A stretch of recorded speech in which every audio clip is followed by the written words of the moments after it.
સમાચારો સુરતથી, જ્યાં સુરત સ્ટેશન પરથી ડીઆરઆઈએ પકડેલા 20 કરોડના કોકેનના મામલે આરોપીઓની તપાસમાં મોટો ઘટસ્ફોટ થવાની શક્યતા છે।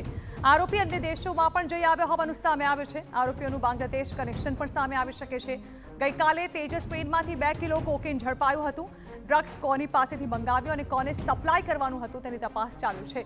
આ મામલે રિમાન્ડ પૂર્ણ થતા આરોપીઓને જ્યુડિશિયલ કસ્ટડીમાં મોકલાયો છે। આ અંગે વધુ માહિતી સંવાદદાતા બળદેવ સુથાર આપી રહ્યા છે। બળદેવ, જાણવા માંગીશું ક્યાં પહોંચી છે આ મામલે તપાસ અને શું સામે આવ્યું છે અત્યાર સુધી? જે રીતે સુરત ડીઆરઆઈને જે રીતે ખાનગી રાહે માહિતી મળી હતી કે દિલ્હીથી સુરત મુંબઈ ખાતે જઈ રહેલા એક ટ્રેનની અંદર એક વ્યક્તિ પાસે મોટા પ્રમાણમાં જે કોકીન છે તેનો જથ્થો છે, તેના આધારે જે રીતે ડીઆરઆઈ દ્વારા જે પરમ દિવસે જે રીતે સુરત રેલવે સ્ટેશન ખાતે જે તેજસ ટ્રેન આવતી હતી તેની અંદર જે ચેકિંગ કરતા એક આરોપી છે તેને ધરપકડ કરી હતી અને તેની પાસેથી અલગ અલગ બેગોની અંદરથી 4 જેટલા જે પેકેટો મળ્યા હતા। જે કોકીન છે જે કહી શકાય 2 કિલો જેટલું કોકીન મળી આવ્યું હતું અને આરોપીને સુરત કોર્ટની અંદર તેને રજૂ કરવામાં આવ્યો હતો અને જે રિમાન્ડની માંગણી કરવામાં આવી હતી તે દરમિયાન આરોપીને સુરત કોર્ટે 1 દિવસના જે રિમાન્ડ પણ મંજૂર કર્યા હતા અને ત્યારબાદ આજે રિમાન્ડ પૂર્ણ થતાની સાથે જ જે ડીઆરઆઈના અધિકારીઓ છે તે આરોપીને જે રીતે કોર્ટમાં રજૂ કર્યો હતો અને કોર્ટ દ્વારા આ તમામ પુરાવાના આધારે આ જે આરોપી છે તેને જ્યુડિશિયલ કસ્ટડી કરવામાં આવી છે। અને બીજી બાજુ જે રીતે માહિતી મળી રહી છે તે પ્રમાણે કે આરોપી ક્યાંક ને ક્યાંક વિદેશના અલગ અલગ દેશો સાથે સીધો સંકળાયેલો હોય તે રીતનું લાગી રહ્યું છે।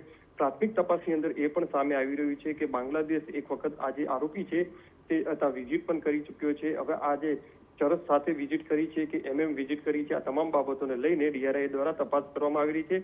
સૌથી મહત્વની વસ્તુ એ છે કે 20 કરોડનું આટલું મોટા પ્રમાણમાં ડ્રગ્સ છે તે બોમ્બે કોને આપવામાં આવવાનું હતું અને દિલ્હીથી એ કોના પાસેથી લાવ્યો હતો, આ તમામ બાબતોને લઈને હાલમાં ડીઆરઆઈ દ્વારા જે તપાસ કરવામાં આવી રહી છે આવનારા દિવસોની અંદર તપાસની અંદર અનેક ખુલાસા થઈ શકે છે અને ઇન્ટરનેશનલ જે રેકેટ છે તે પણ સામે આવી શકે છે। કારણ કે જે રીતે બાંગ્લાદેશ સાથેનો જે સીધું કનેક્શન ક્યાંક ને ક્યાંક જે હોવાનું હાલમાં સૂત્રો પાસેથી માહિતી મળી રહી છે।